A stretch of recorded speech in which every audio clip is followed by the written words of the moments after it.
afternoon. I'm Eric Barassa with the Metropolitan Area Planning Council, and I'm going to call this TIP Project Cost Ad Hoc Committee to order. And I'm going to share that this meeting can be accessed virtually through Zoom. This meeting is being recorded. This meeting is accessible to people with disabilities.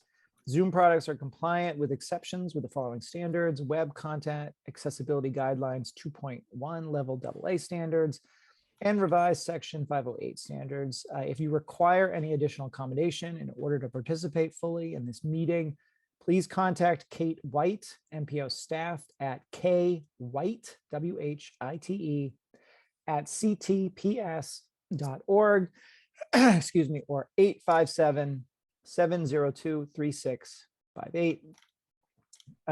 All participants will join the meeting with muted microphones. Please rename yourself to include your first name, last name, and affiliation. Participants can mute and unmute themselves. To participate in the discussion, please use the raised hand function. You can find this by clicking either on the participants button at the bottom of the screen, and a window will pop up with a raised hand button, or the reactions button in the toolbar. And then either myself or whoever is presenting, which will probably be Matt Genova, will call on you. If you are on the phone, you can also use *9 to raise your hand. And again, if you're having any technical difficulties, please contact Kate White. You can do that via the chat box. You can do it by emailing her at kwhite@ctps.org or at 857-702-3658. So I'm going to do a quick roll call. Is John Romano with MassDOT Highway here? Yes, John Romano's here. And Brian Kane with MBTA Advisory Board. Hey, Eric, I'm here. Thank you.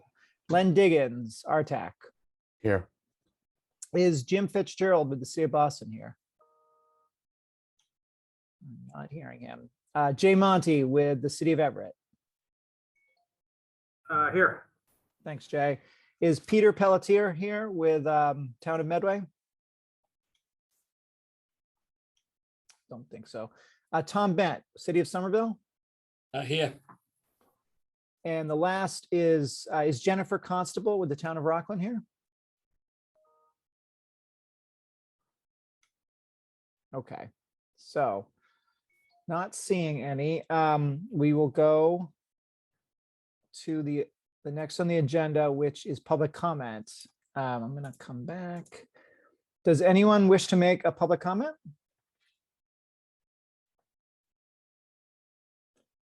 I am not. Just use the raise hand button if you do. I'm not seeing anyone.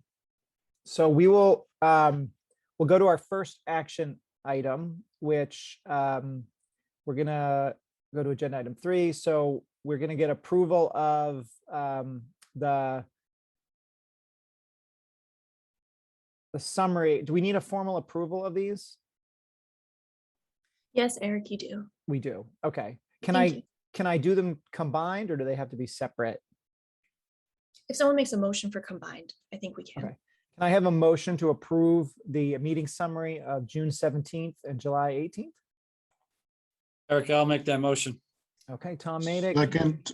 Brian Kane seconds that. I'm just going to do a quick all in favor, say yes. Yes. Yes. Yes. Yes. And if you're opposed, say no. And if you want to abstain, say abstain. Okay, it seemed like everyone was in favor. Thank you all. So let's dive into the heart of this discussion. So just before Matt, I turn over to Matt, and I don't know if you've got a chance to see, but Matt did a good job kind of putting down in writing these sort of 3 recommendations, and we want to go through and discuss them. You know, the hope for today is that we can get as close to sort of consensus as possible, and if we have a complete consensus and we don't need to meet next time, that's great. But I'm also anticipating that we might need to have an additional meeting to just kind of fully finalize things, and then maybe take a formal vote or recommendation to send this to the full MPO. So the goal really today is to try to get as much consensus on these recommendations as possible. But we can always have another meeting to further discuss anything. And I'm anticipating that we'll probably need an additional meeting just to let people kind of chew on some of this and then formally vote on it. But we can make that decision on next steps after this discussion. So let me turn it over to Matt Genova. Thanks, Eric, and good afternoon, everyone. Thank you all for being here today. So my presentation today is designed to pick up where we left off at our last meeting on July 29th, with a continued dialogue on the components of a draft TIP programming policy that this committee will recommend to the full MPO board for consideration later this year. The goal of this presentation, as Eric just mentioned, is to really discuss the three key policy interventions that have emerged over the last several meetings that we've had as sort of the front runners for addressing the TIP project cost increase problem. So we've covered the first two topics that we'll discuss today in quite a bit of detail during our last meeting, but I'll still go over those today to make sure that we're on the same page with these recommendations. They've been refined a little bit from our last conversation, sort of just a little bit more focused and pointed based on last time's conversation. So we'll talk through those a little bit more quickly this time and then spend the majority of our time on the third and final policy intervention, which we briefly touched on last time, but didn't really have a chance to get into. And so that's where we're hoping to focus most of our discussion today. So as we discussed last time, three ideas really have emerged from this committee's conversations as key components of a revised set of TIP programming policies. You see those here on the screen before you. So first, the MPO's new TIP programming policy should require that projects reach a more advanced design status prior to project programming. Second, new touch points should be created between all TIP stakeholders to ensure clear, timely, and proactive communication around project progress, deadlines, and challenges. And third, a new set of policies should include the establishment of a process for rescoring projects when they see cost changes beyond a specified threshold. So I'll move through each of these ideas on the following slides. As Eric noted, there's also a memo posted to the MPO meeting calendar that outlines each of these elements in more detail. So if you don't already have that up for reference, please go ahead and pull that up. And this memo, just like this presentation, is a revised version of what was shared with this committee 3 weeks ago at our last meeting. The text in the updated version of the memo is more focused and specific, and these recommendations in the updated memo are again really based on your feedback at the last meeting. So diving into it here, beginning with the recommendation to consider changing the required design status of a project at programming. This proposal sets a higher threshold for project programming than what is currently required by the MPO. As we've discussed, the MPO only requires that projects be approved by MassDOT's Project Review Committee prior to having funding allocated to them in the TIP. The recommendation here is to raise this threshold to require that proponents have submitted 25% design plans to MassDOT and have received an updated cost estimate based on that submission from MassDOT's project review engineers and project managers. So that means that projects won't have to have formal approval on their 25% designs, the timeline for which can vary a little bit based on MassDOT staff capacity. Some of the key reasons for selecting the 25% submission as a threshold for TIP programming include the following, which again are on the screen before you. First, the 25% design submission is the first time that a project receives a full engineering review from MassDOT staff. I know one of the things that we discussed at our last meeting was whether or not having projects get to that pre-25% review was far enough along in the process, because that pre-25% step is really more focused on getting agreement between MassDOT and the project proponent on the broader scope of work. There's really less certainty at that pre-25% stage around the accuracy of the cost estimate.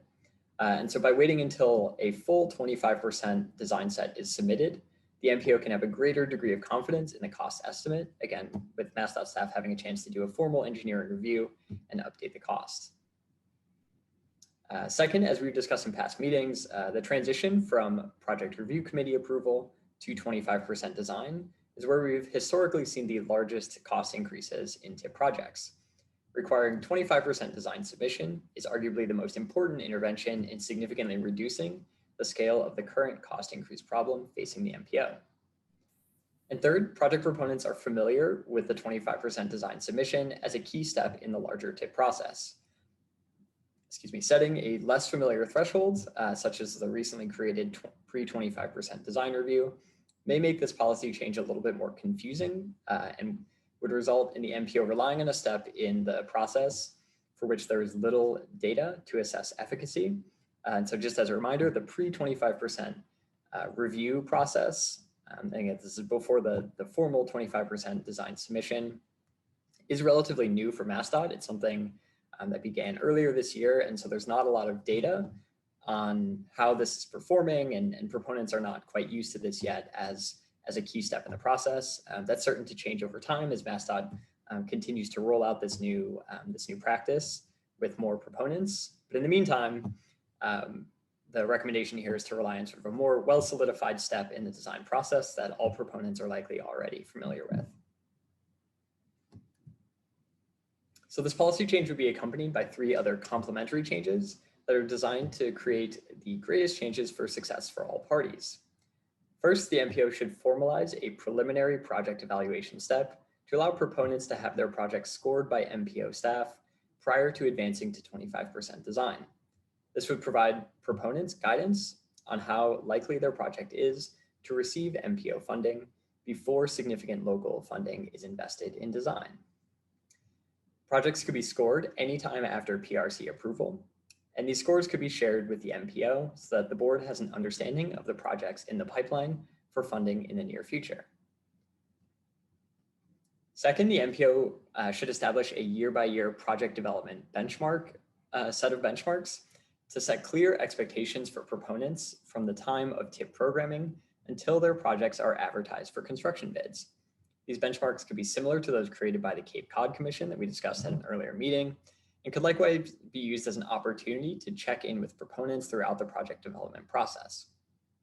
And finally, MPO staff should create additional supporting materials to help proponents understand the TIP process and move through it smoothly. Such a how-to guide could include things like project development benchmarks, which I just mentioned, as well as links to MassDOT resources that help to facilitate the 25% design submission and other components of the design process. So there's at least one sort of key question here with this policy, which is whether or not the MPO should hold projects already programmed in the MPO's long-range transportation plan to this same 25% design threshold.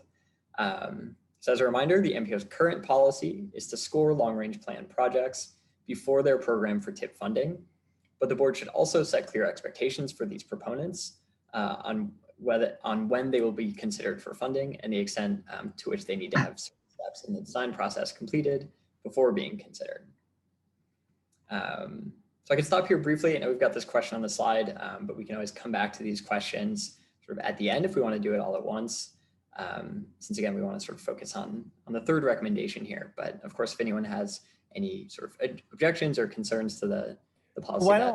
Why don't we do this, Matt? Why don't we stop now? And why don't we kind of do 2 things? One would be if anyone has any like sort of either questions about any of this or you know, or strong sort of, I don't want to say, well, I guess opposition or doesn't like the direction this is going. If you just support it, you know, hold that maybe, you know, for a while, but then also thoughts about this question in particular about extending this to the long range plan as well. So let me start with Brian Kane. Thanks, Eric. Yeah, I was just going to say that I don't think we should be retroactive in applying this policy. I think if community has already gone through the process of getting it in the LRTP, then I think we sort of need to hold them harmless to these new ideas and sort of start this with 27, I think is the year. But Brian, I think the question is, so for projects that are in the Matt, just so I understand it, the question is for projects that are in the long range plan that we have not programmed on the TIP yet, when it Right. comes time to then discuss whether to program them on the tip, you're saying, should we also say, are you at the same level of readiness as other tip projects, right? We extend it, this yeah. policy to that. Yeah, sorry, I was conflating two things. I guess I would suggest that we should take it on a case-by-case basis in that case. You know, if it's not already on the tip, you know, let's try to work with them as best we can to see if they can meet us at these new thresholds. John Romano. Thank you, Eric. So I like the direction that this is going. I think it's captures everything that we've been talking about. One thing that I would like to see, and I'm not quite sure where we would do this, but I think we need to have like a checklist of costs to ensure that all of the items like police details and other costs that Mass DOT typically adds in is, upfront and center at the cost that, so the price that we're getting, even with the 25% submittal, we should have a checklist, or there should be a checklist that says all of these costs are included in that, so that there's no guesswork at the end. Like, oh, geez, we forgot, we were designing to the 10 million, blah, blah, blah. We don't have to have no story. If there's a checklist, the costs are either there on that checklist or they're not. And I think that can go for every project. And I think that'll help us know that. Other than that, I think this is great. Okay, thank you, John. Len Diggins. Yeah, I mean, I agree with you, John. And I think to your point, though, as I recall, I mean, we were sent like a letter, a copy of a letter that the municipalities get, I mean, and it kind of lists all the things that they are responsible for, but that can maybe be done in a different format that highlights what you emphasized, John. To answer to this question, though, I mean, yes. I mean, they're not programmed in the tip. I mean, we can send out notice to everyone if this is part of the policy that this is what it is going forward. I mean, and yes, they should have to have a 25%. The projects have to be 25% design before going into the tip. Thanks. Thanks, Len. Yeah, and I think what we're talking about here is the 25% submittal. So again, there is a kind of a difference between, just for folks to understand, the 25% submittal versus sort of formally approved. You've had your public, meeting by MassDOT. So the bar is not, as high as 25% approval.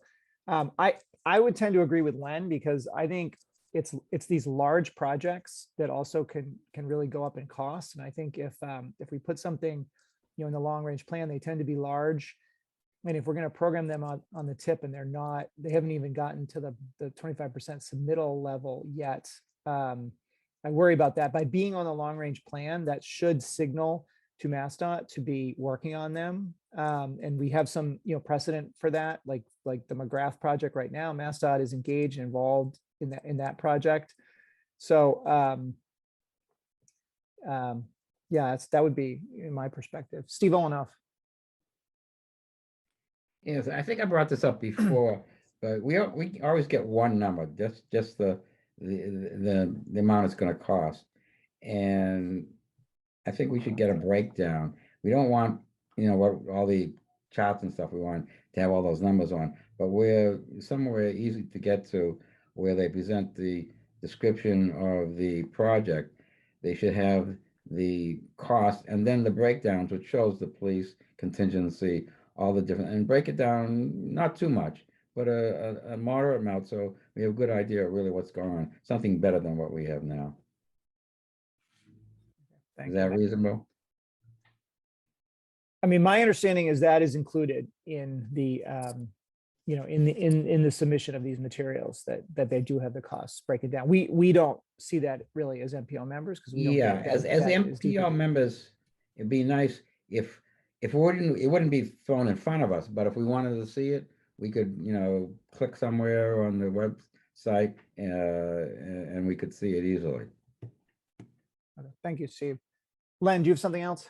Yeah, I have a question. So please remind me, what is it about the public meeting part?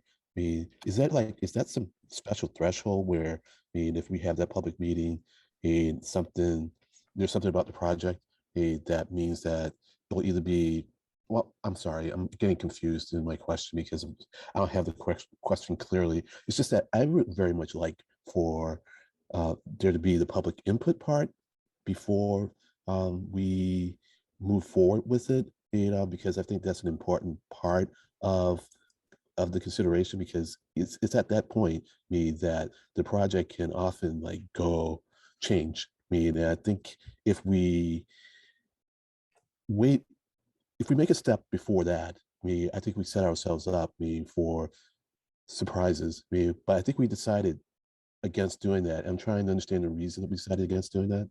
So just in response, and maybe I can look to John Romano to talk, maybe John, you can talk about the formal federal highway, like 25%, like public hearing. My understanding, is that most municipalities that are advancing projects, they have lots of public engagement processes that are, starting at the conceptual planning, conceptual design stage. But then there is a formal public hearing that is a requirement of receiving the federal dollars that has to take place around the 25% design stage. John, could you speak to that just so I'm getting that right? Yeah, that's correct. And I don't know if John Bouchard's on this. John, what Eric described is correct. There's a lot of some public involvement that happens prior to that. Okay. There is the formal 25% design, and that's where the formal comments are written and sent to the project manager, and et cetera. And yes, there are sometimes changes that major changes that could be brought forward at that point by the public, but I think it's also got to do with the time period, right, between when the 25% design is presented and then the public hearing is had and then it's approved. And there's, I don't know how much exactly what that timeline is, but I think that, the municipality will have a lot more time and money invested between the time it's submitted and the time that is formally approved. And I think that's, those two reasons are why we kind of pulled it back. It was like kind of a compromise that we don't want to wait too long and have them invest too much money. But we have a lot more information and a lot more confidence in the changes in the cost, but we don't get, we're not getting everything that we want. Yeah. Gotcha. Yeah. Thank you. And there's Yeah, been yeah, public input. John Bouchard, do you want to add anything to that? Yeah, I mean, I want to kind of just back up a half a step here and say, what we had talked about, and I haven't been able to participate in all of these meetings, or the ones that I have participated in haven't had the ability to participate in the entire meeting as well. But where the cost item is, has been a concern, I think was raised, is between PRC approval and the 25% design. And MassDOT has introduced the pre-25% scoping, meeting, and to try and, bridge some of that gap and have, set expectations with the community or the proponent on a project, such that we don't get a 25% submission that is outside this, is much bigger than the scope of the original PRC approval. But I think the 25% design submission and the cost, just to echo what some of the other participants were talking about, we want to make sure that that has an accurate cost, and the contingency add-ons that MassDOT programs as part of the project, such that we have a reasonable cost that can move forward in the process. To say we can't list it until it gets to design public hearing or till design approval. I mean, those are nuances, obviously, that MassDOT's trying to elevate, making sure that when we have a design public hearing, we're going to the public, we're getting the public's input, and the scope can change based on public input. But generally, and I don't know if we want to wait that long to program the project, in the tip. And it can be anywhere from a 25% submission to design public hearing, can be anywhere from 3 months to 9 months of that process, and even longer than that if there's some back and forth on the design pieces. So, I mean, I think the 25% design submission is a reasonable threshold to be focusing on. And I don't think we have to wait till we get to the design public hearing at this time, but, I'm willing to listen to what other concerns are and weigh in as best I can. Thank you, John. No, and I think we're all in agreement on the submission is the right level. I think Len's question was just, is that the first time the public is having an opportunity to weigh in? And I think, to me, the answer is no. I think there's lots of informal processes that are happening at the municipal level way before the project gets to the 25% submission. We are level. recommending that, Eric, but there are a few occasions where there's an engaged group on a project that is knowledgeable, whether it's elected officials or staff at the proponent that are more knowledgeable. And sometimes when you go to the community and you have that public hearing, abutters, businesses, et cetera, haven't been fully advised of the entirety of the project. But we do recommend that there's some pre-25 design public informational meeting, some outreach meetings with the neighborhood sometimes, just to get people on board to the process in what we're thinking or what the community or proponent is thinking before they come to MassDOT with a submission, and then we get kind of tossed out of we get thrown out of the ring when we get to the design public hearing, which we don't want to happen. Yes, we've seen that happen. Okay, thank you, John. Ken Miller, let me call on you. Thank you, Eric. John just said something I was going to say, which was that we found out the same thing in terms of community participation prior to 25% hearings. And in fact, the project development and design guide has a very good chapter about what is suggested for municipally developed projects, what the public process should be. But we found the same thing very often. It varies by community greatly. There are some communities that do a great job of letting people know, and there are some communities that it's really only the select people and some certain people in the town know what's going on with the project. The other thing I just want to say that Federal Highway actually reviews. There is no requirement. We don't have requirements for public hearing. I mean, that's a state requirement for their projects. We review actually very few projects, only projects of that based on our risk analysis of projects that we're interested in. We review the things. We don't review every project. Thank you. Okay, thank you for that clarification, Ken. John, do you have something else to add? Yeah, just quickly. I mean, that, this process will encourage the municipalities to maybe do some additional pre-outreach before the 25% design and get people more on board, because they know that if they wait till the last minute and there's a big change, they may not get, funded afterwards. Or we may, as we look into, intervention 2 and 3, they're going to have to come in front of us and explain why there's a cost increase, or they may get rescored and they get bumped out. So there is a more of an incentive for them to now show their cards a little early to the community, which they should be doing.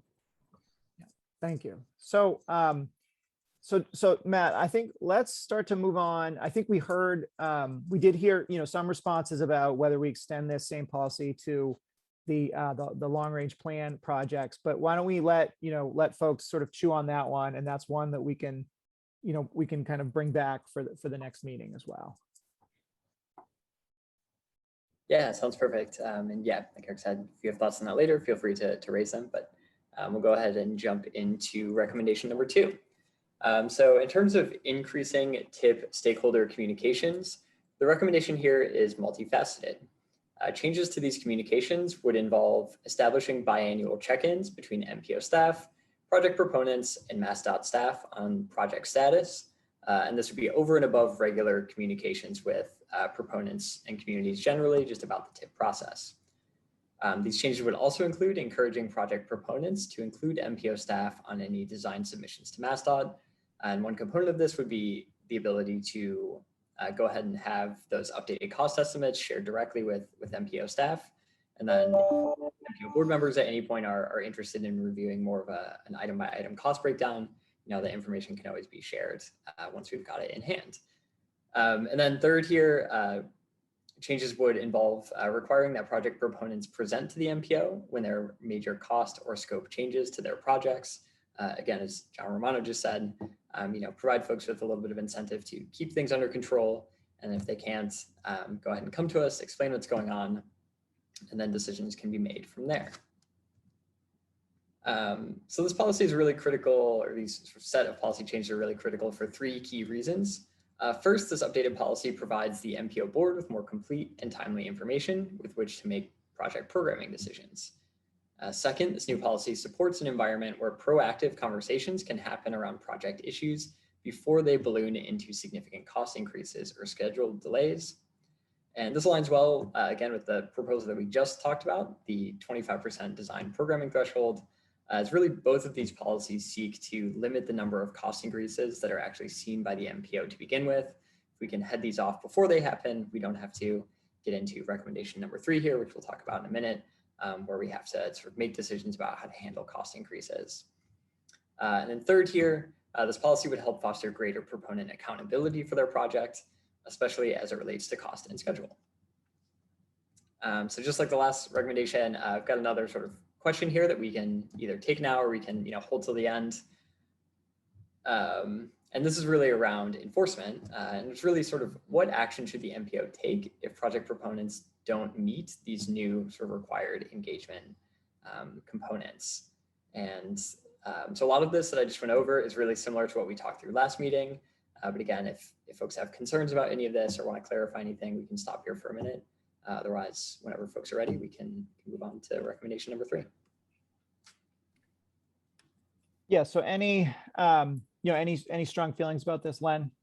Normally, I'm pretty soft and gentle about things, but if they don't, engage us as we ask them to do, and then there's a problem with their project, I won't have much sympathy. Thanks. Yeah, I think this is a good sort of segue into number 3. If we don't get a response and then and their project has gone up in cost, I think that then gets into kind of what are the options we have and how we're kind of evaluating projects. So yeah, Matt, why don't we go to number 3 now? Awesome. Okay, let me just dive in here. Okay, for recommendation number 3, this is really to establish a clear and consistent policy for rescoring projects when costs change beyond a specified threshold. So this proposal involves a multi-step process that projects would move through in the event of a cost increase. So MPO staff are proposing a threshold for triggering this process of $2.5 million for projects that are over 10 million in base cost, or 25% of project cost for those projects that are under $10 million. So this number was chosen because 25% is the average cost increase to 100% design for a project programmed by the MPO at 25% design over the last 10 years. So exceeding that sort of 25% cost increase threshold in any given year would trigger this process. So as a quick aside here, I know in the past we've discussed Virginia's Smart Scale program on and off over the last couple of years. They use a threshold of 10 to 20% of project costs, depending on the overall base cost of the project. So the higher percentage would be for lower cost projects. And then as projects go up in sort of original cost, that percentage will go down. So that makes the proposed threshold here roughly in line with peer funding agencies, even though we're actually sort of on the more generous side here. And so if proponents exceed this threshold, they would be required to attend an MPO meeting and explain the causes of this cost increase to the board. If the cost change is a result of an updated project scope, proponents could request that their project score be updated to reflect the new changes. The new cost and score would then be plotted on the 4-quadrant matrix that we discussed in a prior meeting, which we can go over right now. And so for a sort of refresher on what this is, on this matrix, project score is plotted against cost per point, with projects divided into tiers by relative values on these metrics. And again, the projects that are on here are the projects that are in our 50 projects sample that we've been using for reference on any discussions around data over the last several meetings. So these tiers, tier 1 projects are projects that are high score and low cost per point. Tier 2 projects are either low score and low cost per point, or high score and high cost per point. And then tier 3 projects are low score and high cost per point. So in using a system like this, tier 1 would be the first priority for funding, followed by tier 2 and then tier 3. And so this is, again, the process used in Atlanta by the Atlanta Region Transit Link Authority. They have a pretty well-developed project scoring and prioritization system that we've used as another precedent in past conversations on this subject. And so I want to sort of walk through a hypothetical programming scenario to talk through what this would look like in practice. So let's say we have a couple of complete streets projects that have cost increases, and they've met the threshold of $2.5 million or 25% of project cost for further investigation.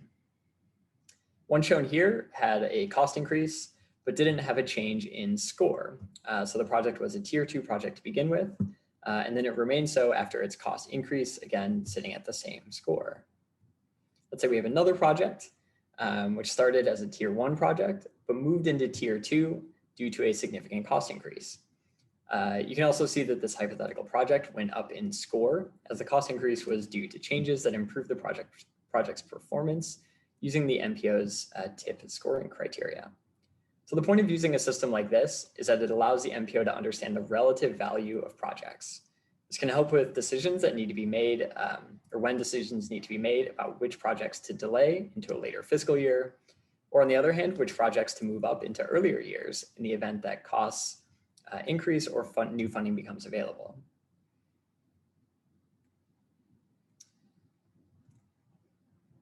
And so in addition to assessing the cost and score of projects with any cost increases, the proposed process here would follow the sort of regular MPO practice, where board members would take into account a host of other information in deciding how to handle cost increases.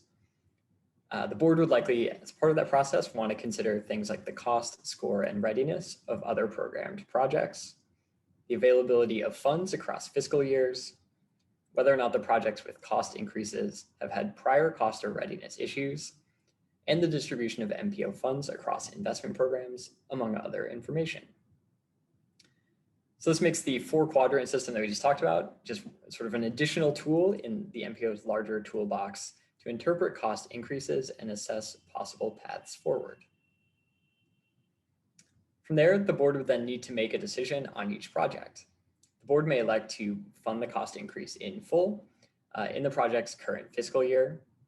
The board may also choose to fund the cost increase, but delay the project into a later fiscal year. The board may choose to not fund the cost increase with the requirement that the proponent seek additional funding from another source, or the board may elect to remove the project from the TIP entirely in the event that the value presented by the project is no longer as high as was originally anticipated by the board and relative to those other projects in the mix. So as noted on the last slide, the goal here is really to allow the MPO to have a framework for addressing cost increases, but to do so in a way that still allows the board some latitude for discretion on each project. This recognizes that each project can have its own unique set of circumstances, and that the board should be in a position to consider those circumstances when making decisions on project funding. Some final thoughts on the process are that proponents should be given an opportunity to provide written or oral comments to the MPO in response to any decisions made by the board that may affect project status. This really reinforces the notion that the TIP process is one that is collaborative across all stakeholders, and that any changes made to a project's funding or status should be done in conversation with the board and proponents. This process would play out whenever decisions need to be made about project funding. So this could be during the normal TIP development process each spring, but could also occur if an amendment is needed to an existing TIP. And finally, the MPO should reserve the right to suspend this process in the event that exceptional circumstances arise. Those circumstances could include things like a sudden influx of new funding or a shift in MPO funding priorities. So I want to highlight sort of a few overarching reasons for this policy recommendation. First, this policy would support the MPO in making decisions by providing the board with more complete and timely information to understand project cost and scope changes. Historically, getting this information has occasionally been a challenge, and so building out a formal process for having proponents communicate directly with the board will help to close that gap. Second, this policy helps to provide the MPO with a framework to think through cost increases while avoiding setting any hard and fast rules that limit the MPO's ability to exercise its discretion on each project's unique circumstances. The system really allows the board to consider a range of qualitative and quantitative information to make informed decisions. And finally, this policy gives proponents a clear sense of how the MPO will consider their project in the event of a cost increase. Because no such system has been implemented to date, the board has expressed concerns in the past that any decisions made on project cost and status could feel arbitrary or unfair. This policy sets a clear threshold for board action and establishes clear requirements for proponent engagement in negotiating any needed changes. So I want to sort of end here again with just a handful of questions that may need to be addressed in ironing out the sort of final details on this policy. First, what action should be taken if a project has a cost increase in multiple fiscal years? So let's say they trigger the cost threshold action multiple times. Are there sort of separate decisions we would want to make there, or should we continue in sort of the basic framework here and just move forward within that? Second, should alternative metrics such as cost per user or cost per mile be included in sort of an overall data picture for any project as comparative tools? And then third, how should the MPO handle rescoring existing projects using new criteria? So this third one is a little bit thorny. There's kind of a lot to unpack here, but really the issue is that any policy change that seeks to compare evaluation scores across projects will likely require that some rescoring will need to be done to projects so that everything is on the same 100-point scale. This is given the changes that we made to the TIP criteria last year, where again, we transitioned from our historical scale of 134 points, adjusted the criteria, and now we're down to a 100-point scale. So any sort of decisions made from here would want to compare apples to apples, and so we need to be conscious of that in setting a final policy here. So I can stop there for discussion on number 3, and then again, if folks have other questions or comments on maybe other topics as well, we can certainly include those now. Thanks, Matt. Maybe bring those questions back up just so people are, it's in front of them. Okay, and I'll start with Ken. Yeah, sorry to go first, but I have a 1 o'clock meeting, so sorry. Yeah, about this idea of comparative metrics.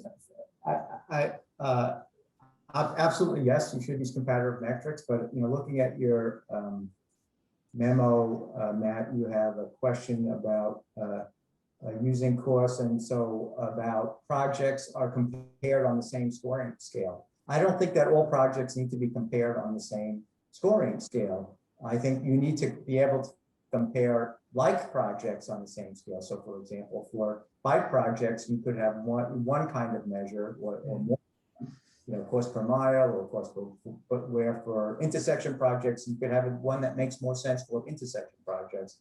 So I don't think you need to settle on one that you can measure all projects. And maybe that's why you're stuck with, not stuck. Maybe that's why I understand why the points system is appealing, because that allows you to compare all projects to each other, which I don't think is necessary at all. The second thing I would say is, you're talking about looking at projects, cost increases for projects, and then reevaluating. But the very basis, you're not looking at cost effectiveness for projects at the beginning. So a project that stays the same could be still more cost effective than a project that went up 25% or even 50%. You don't have any measures of basic cost effectiveness to begin with. So I think that would be helpful too. So not only, yeah, you do want to look at like how cost effectiveness changes when a project cost goes up. But if you don't have a measure of cost effectiveness to begin with, it sort of doesn't give you the whole picture that I think would be valuable for the NPO to have. Thank you. Ken, actually, can I just ask you this though? So like the way I've been thinking about this is that, typically what happens is we have, 4, 5, 6 projects that have gone up in cost. And so we're trying to figure out what to do with those projects. And so, it's like, who gets moved out, it's like who gets delayed and moved out and who gets what. And so, I hear what you're saying about not comparing projects against each other, but I feel like that's we're kind of comparing the projects that have gone up in cost about like what to do to them per se. So I'm just trying to grapple with Well, I guess my point is, Eric, that you could have say you have 4 bike projects and 3 of them are $2 million a mile and 1 of them is $10 million a mile. And the $2 million one doubles in price. It's still only $4 million. Whereas you have the one that's $10 million a mile. How many miles are you buying for every $1 million you spend on bike paths? So, so just because a project goes up doesn't mean that it's not cost effective. I guess my point is you need to know, and I'm not saying the $10 million a mile project is not good. It's just the NPO needs to know why things cost what they, this should not be that formulaic. You need to know why things are what there may be a perfectly good reason why, and maybe a perfectly great project why one is more expensive. Okay, I understand what you're saying now. Yeah, have multiple different ways of evaluating them. Yeah, absolutely, I agree. I think the key is understanding why a project, to begin with, is cost effective or not, and then you have a basis for when things go up or down. Then you have more of a foundation for understanding, I think. Thank you. Got it. Yeah. Jay Monty. Yeah, I'm probably going to second Ken there and just further the point that I think if you're going to do cost effectiveness, it's got to be all around. It can't be simply because you went up in cost and there's an issue. Either we do a cost effectiveness for everything or we do it for nothing, I think is my feeling. But there's another comment I wanted to make about, we bring up this idea if somebody's cost goes up and the MPO says, you know what, you're free to continue with this project, but we're not going to fund the increase. We're going to ask you to go get funding elsewhere. I guess we got to think about what happens if the proponent can't do that. I mean, what is the process we would we kind of wait and see if they can do it, and if they can't, remove the project? I think it's a little more complex than maybe we think it might be. These projects are often, a lot of money. So asking a city or town on a $20 million project to come up with $5 million might not be an easy thing to do. And then what do we do if they can't? And what if the project itself can't go forward under a different scope? So I just want to point that out. It's maybe more complicated than we might think.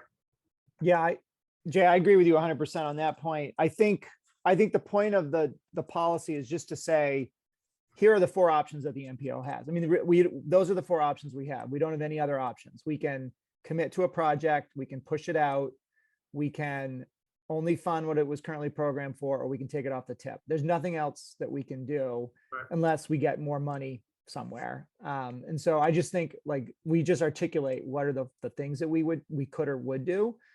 And I agree with you. I think that those last 2 are the kind of the extremes, and we probably would rarely do that. But I think by just saying that, again, that's those are the options that the MPO has. I think that really helps with the first thing of getting people to getting more communication and getting more info about the projects. But yes, I absolutely agree with you that we should not take lightly that we can just say to cities and towns, like you guys, pick up the tab. So that's a good point. Let's see. I think Brian Kane had his hand up first, and then I'll go to Len. Thanks, Eric. I guess I just wanted to push back gently on Ken and suggest, this ad hoc committee was created for a very specific charge with a very narrow brief. And I understand what you're saying, but I do worry that we might be letting the perfect get in the way of the good. I think what Matt has produced here is really good and will advance us. And it's not perfect. No, not even close, but it's a lot better than the status quo if it were implemented. So, I don't want to see us sort of go back to the staff and say, go reinvent the wheel again. I think we've made significant improvements to the wheel. And if we can do a lot of this stuff, things will get a lot better. And I also just wanted to state, again, that I actually like the 100-point scale. I like being able to compare apples to apples. I think it makes sense. I think the number of projects that we sort of get at this MPO in Boston is different from other ones around the country or other ones around the Commonwealth. They're generally small and they're generally like with like. There are certain mega projects, but we sort of know how to deal with those. So again, I think the 100-point scale makes sense to allow to compare for comparison. And I think that these improvements that are suggested, which I wholeheartedly support, it do advance us significantly. And while not ideal, no such thing, they are really good. Thanks. Thank you, Brian. Len. Thank you, Eric. I mean, I pretty much agree with what Brian has said, and to extend a bit, and I think we look at the effectiveness of projects at the beginning. That's what our scoring is all about. So then when we see an increase and we have to reevaluate, then we have that to compare with what we saw in the beginning. The 100-point scale, regardless of what's 100 points or 130 or whatever, what we were used to doing is comparing like projects to like projects. Certain projects get higher points, if they are, if for instance, a complete street projects will get higher points than a bike ped project, but we always compare bike ped to bike ped when making decisions about which bike ped project to select. And we have other criteria for helping us to start determine how to spread the money out. So the scaling isn't an issue for me at all, or the fact that we have everything on 100-point scale. And with respect to the metrics, for instance, cost per mile or whatever, the triggers or simply that, they tell us that we need to start looking at things in the metrics, or simply tools that help us make decisions. So to answer the questions, if a project has cost increase over multiple years, we just treat each year as an independent event. Unless for some reason let's say they didn't pay attention to what we said in year one and they come back to us with cost increases in year two, then we're like, okay, well, we have a bigger problem here. The metrics in number two, I would say let's not standardize the metrics, because when I look at the scores, I am doing cost per whatever, based on those metrics. For me, sometimes let's say the extent to which it affects air quality may have a bigger meaning to me. I'm just making that up, but I'm just saying that all the metrics that we have allow us to determine whatever kind of ratios we want to. Should we want to standardize that? I could hear an argument for it, but I would argue against that right now. And rescoring existing projects with new criteria, yeah. If we have the resources for it, and certainly when warranted, we shouldn't hesitate to do that. That's it. Thanks. Thank you, Len. Any other sort of questions or comments about this? Matt, do you feel like you've gotten good feedback, particularly on these questions? Yeah, definitely. I could offer just sort of a couple points of clarification. So to Len's most recent point here, we would still be comparing like projects to like projects. We can go back to this situation, sort of talk through it a little bit.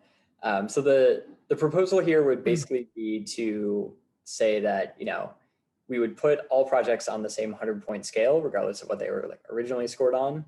So we would have a plot like this for every project that's currently in the TIP, and this is sort of our baseline for cost effectiveness then for each project sort of as it sits today.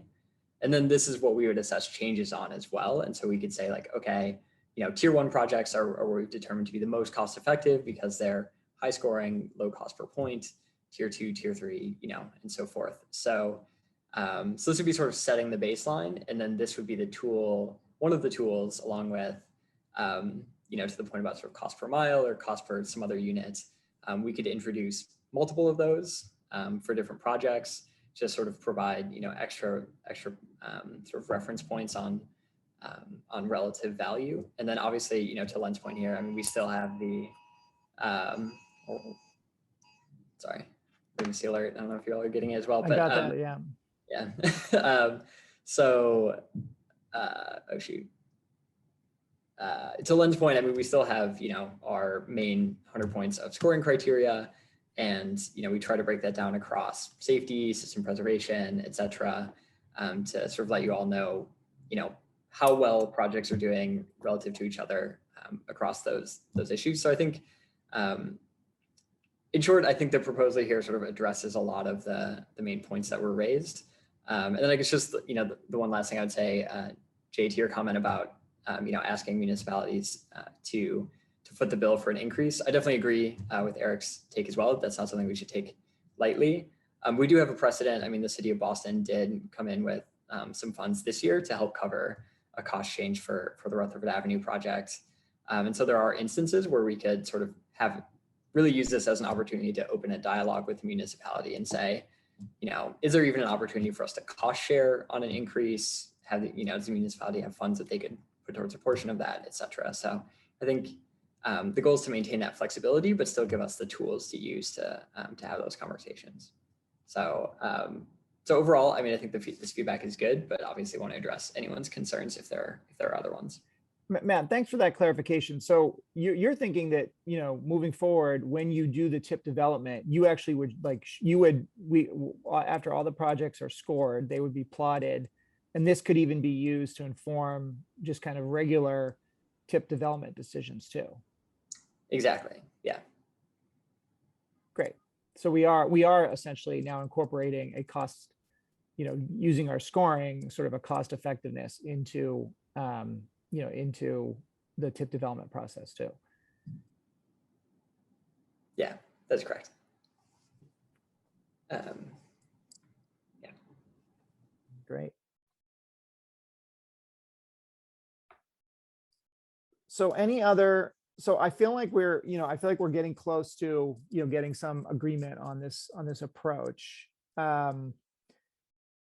Your question here about multiple federal fiscal years, I think as long as we just know what the original cost was, so that we're kind of comparing it to that, not to what the incremental increase is, I think that's probably good. So people can understand, like if it's a $10 million project and it goes to 15 and then it goes to 20, we want to know that it was a $10 million project that's going to 20, not 15 to 20. So we can see that kind of progress. I think as long as members are aware of that, that will be good.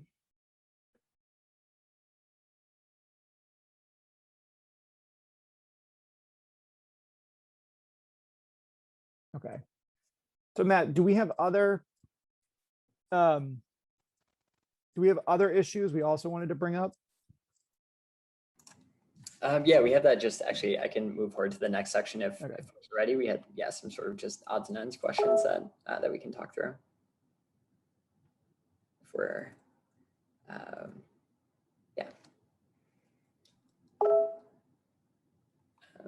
and again, if folks on the committee want to go over questions in addition to this, other points that have come up over the last couple of months that folks feel like we haven't fully addressed, obviously we're happy to do that as well. But these are these three questions here about the inflation rate, fully or not fully programming the TIP in any given year, and then sort of when should we start doing this rescoring? These questions, right. Definitely sort of land somewhere on each of these. Great. Okay, Tom. Thanks, Eric. As far as the inflation rate, I brought this up a few times, and I think we should at least have, MassDOT take a hard look at this. Seeing a lot of the different, and I see it all the time, right now, especially where we're seeing a lot of construction inflation. And I think, we need to keep an eye on that because that can have a real impact on projects. So I would that's one thing that I think we should consider doing, but I think we need to have that discussion with MassDOT also to see what they're seeing. Because they'll be seeing it in real time on projects that are ongoing right now, Okay, so you'd be interested in like getting some information from MassDOT, whether they feel like that 4% is still a good number or whether that's off. Yeah, I mean, they may find out that average out over the life of say it's, a 3 or 4 year project. It might average out at the end of the day. There might Yeah. be some spikes, and then like lumber was extremely high. That's coming down now. So but it all depends on when they're buying that material. But whether or not MassDOT and their contracts allows for cost escalation. So I think, that's why I want to have that discussion with them, so we better understand how that works and what they think might, how they would want to look at that, Yeah. No, that's a good point. Len. I guess we could talk to MassDOT, but really, it's our budget, and we need to control, know what we're going to have to spend, have a good sense of what we have to spend, and I am going to strongly urge us to use compounding, because I tried to work it out, like if we do like 5%, we raise it from 4% to 5%, and just do 5% a year, but that disadvantages the smaller projects. Compounding isn't hard to do. There are lots of calculators out there, so it's not that it's onerous for us to do it. And so let's, whatever inflation rate we decide upon, do compounding. And yes, we should consider not programming in any given year, especially early on. Let's say what we have worked on is adopted by the rest of the board. Let's give it a year or two to see how it plays out, but let's save ourselves some headroom so that if things so we just don't run into a situation like we have this year. And when should it take effect? As soon as possible, next year. And that's it. Thanks. Thanks. So on the issue of sort of questions 1 and 2 and like the inflation rate, I guess I'm also of sort of the mindset of let's see if these changes can like affect, if they can be successful in addressing like the cost increase. I worry a little bit about not, I think is some value in getting projects on the tip, because then MassDOT gives them the attention they need to get ready. And I worry a little bit that if it's like trying to find the right balance. Like if we end up being overly conservative, we might not program as many projects on the tip, and then they're not getting the attention they need to be advanced. And then I also, am mindful of like, well, then if there's more money that comes and we don't have projects that haven't advanced with design. So I want to be mindful about striking the right balance. And so I'm also sort of thinking, let's implement these changes. Let's see if that kind of affects the cost number. And if in a couple of years we're still not really being able to do it, then maybe we try to do something where we increase the inflation rate. The other concern I have with the inflation rate, and this is something I think we need to really stress in our when we're in materials, and even just when municipal and their consultants come in front of us, is I really think there is a sense that the consultants and the municipalities, they're planning a project to the number that is planned in the tip in today's dollars. So if a project is 4 or 5 years from now, they're designing it to that number in today's dollars, and they're not, and because they just see it on a piece of paper that says their project's been programmed at 15 million. So they're saying to themselves, that's a $15 million project, when really it's an $11 million project. You know what I mean? In today's dollars. So I think that's another issue with the inflation rate. Jay Monty. Just one quick thing to note, and I don't know this is essentially a bad thing or a good thing, but in this if we do implement this in this first year to 2 years, I would expect that we're not going to get very many additions to the tip. And of course, we've been full, this past year, and that may not be a bad thing, but simply because the level of effort required to go from what would have been that PRC approval level designed to 25% could be, it's typically a year or more. So even folks who are maybe almost ready to get on the tip this past year now have this pretty big burden ahead of them. And it may take them, if we tell them today, that 25% is the threshold, they likely won't be ready in March. And we'll be looking at them again, a year following. So it may not matter. It may not be a big deal because we've got, 5 years ahead of us and plenty of time, but just something to expect. I think that we won't see much coming onto the tip this coming year. That's a good point, Jay. Matt, do we have a sense of how many projects are in our sort of universe that are like, at that 25% submittal? Is it not too many? I could, if you give me another sec, I could look. I know we have at least, so right now we have 14 projects that have been scored but not funded. And that's in addition to, community connections projects, which I'm sort of holding separately right now since the process is a little bit different. So we have 14 right now that are sort of in the pipeline, so to speak. They're being scored. Off the top of my head, I know at least 4 of them are either have already submitted 25% or are planning to, within the next couple months. And so I could look if there are more than that, but definitely 4 off the top of my head. So I guess that brings the question though, if you do have a few that are ready at 25% this first year, you may have fewer than you even have. You may have more money than you have. In other words, they can all fit into the tip in this first year, but the scores may be all over the place because we won't have a competition per se in this first year or two where there are enough projects at 25% to really make that differentiation. Does that make sense? So are we just going to open the doors and say, oh, this year, there's 4 projects at 25%. We could fit you all, regardless of your score. Is that? I don't know. It's just a thought.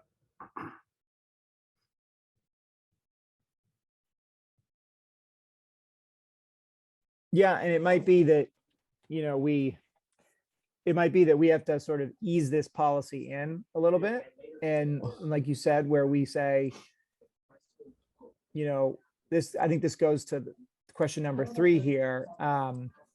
It might be that, for the brand new projects that are not on the tip, we implement this, but then we sort of see, like you said, Jay, what's, where we're at. Matt did tell me that there's a number of projects that are in the tip in fiscal years like 24 and 25 that are still not at 25% submittal.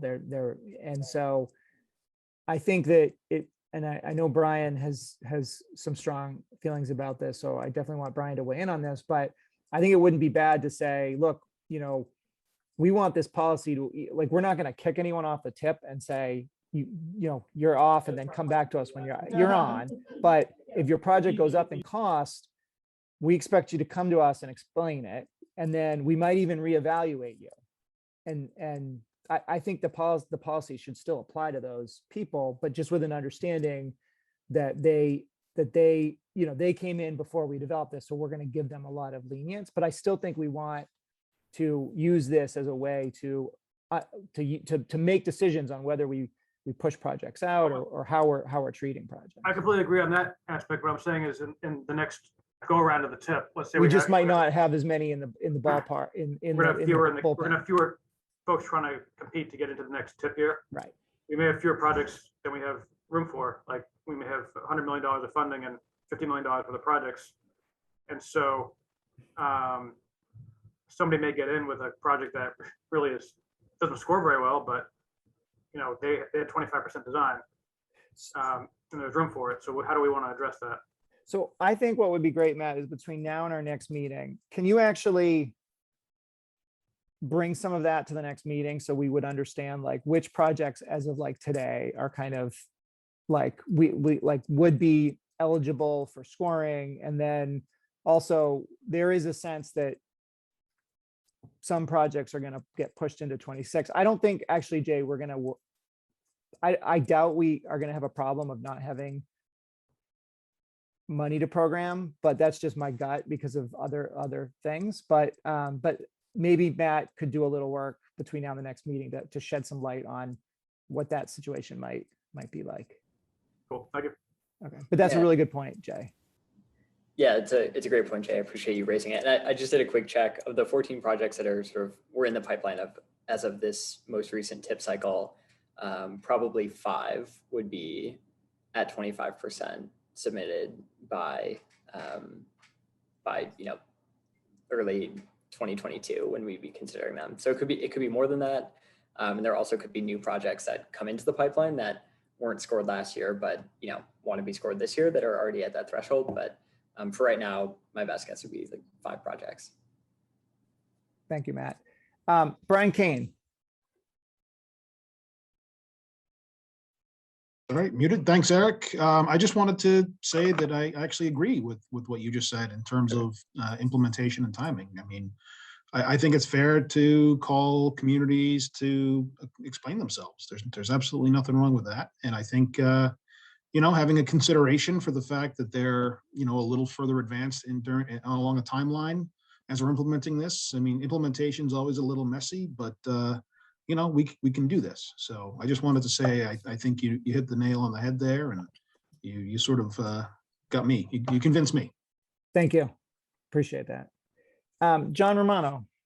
Yeah, Eric, so I agree as well. I think like kind of a blended implementation, because if we don't start to try to implement something right away, we're just going to be in the same situation until we do implement it, which is we're going to have projects that are way over budget and we're not going to have the money to fund anybody.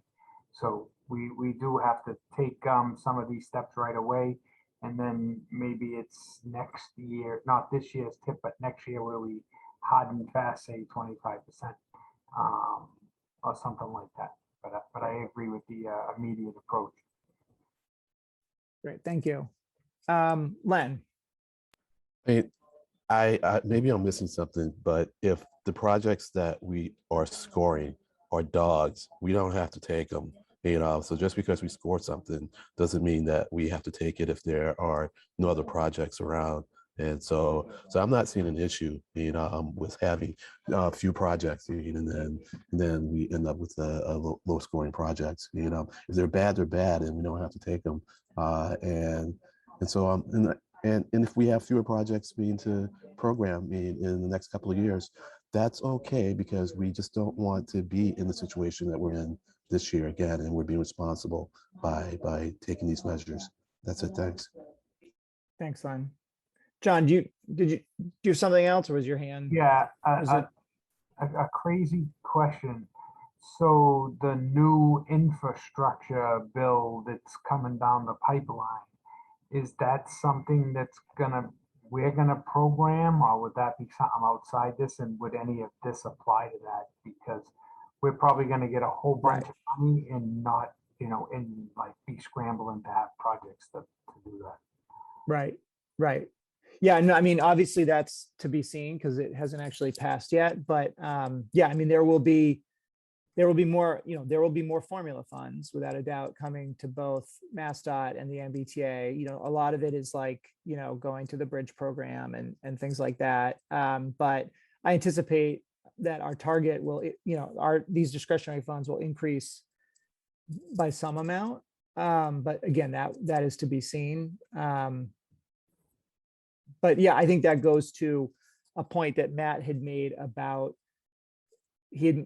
previous in his presentation, which was, we have all the flexibility. This is our policy, but at the end of the day, we can if we can also suspend this if we need to get projects, on the tip to advance them, to get them ready or something like that. So I think we're saying this is what our sort of general practice is, but this is not a hard written in stone rule. We have the flexibility to decide. But I think the important thing here is that we're communicating this to our municipalities so that it's not a surprise to them when their project goes up in cost, and we ask them to come in and we ask them to explain themselves, and then we say, and this is why we're moving you out to a fiscal year, or whatever, because we did this scoring and it's transparent and it's clear and it's not just arbitrary. I think that's really the point of this whole process. And then we can change it if we feel like we just need to, we really need to just program projects so that they can advance in readiness. Great. So, Matt, what do you feel like our next steps here? I mean, I'm thinking that, you know, I feel like 90% of what you presented on was, you know, we have consensus on. I think we got some feedback on a few things.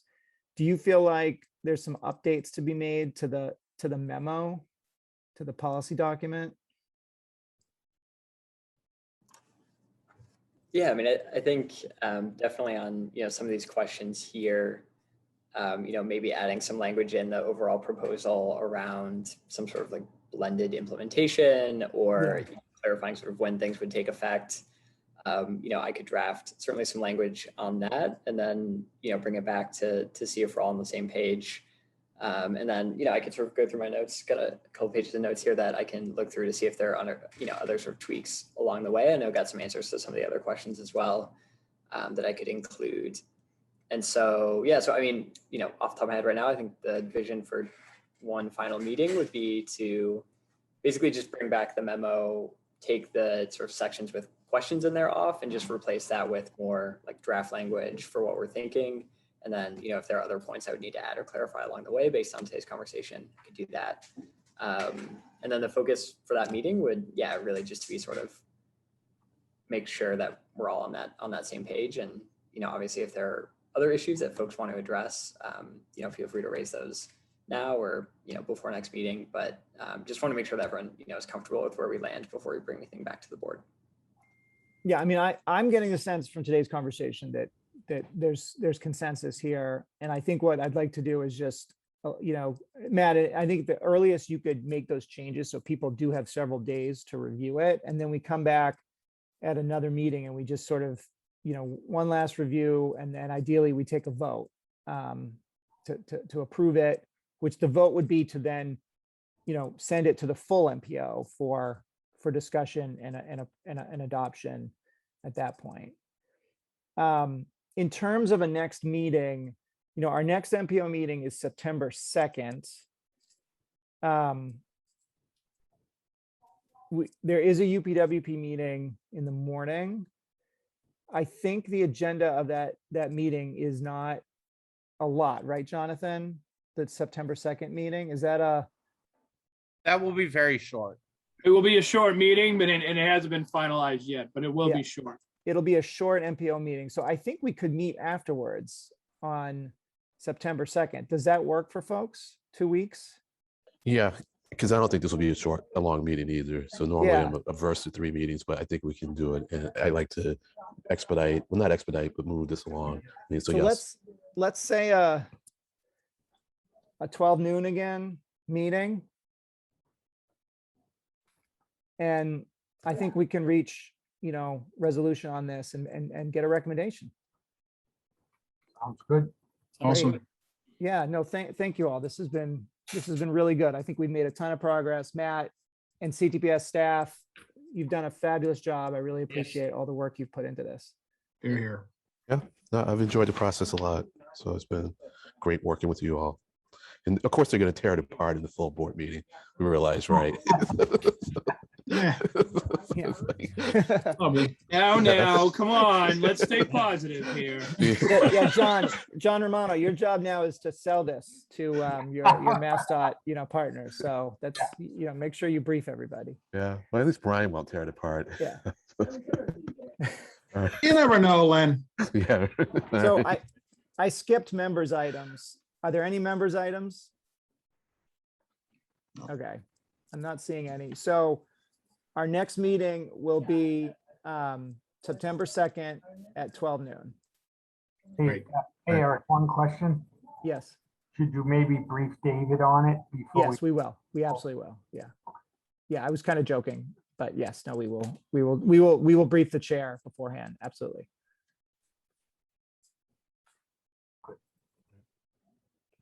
Okay. So long. Okay, can I get a motion to adjourn? Motion to adjourn. Second. Okay, without objection, we are adjourned then. Again, thank you, everyone. Look forward to finalizing this. Take care. Bye-bye. Have a good day. Everyone.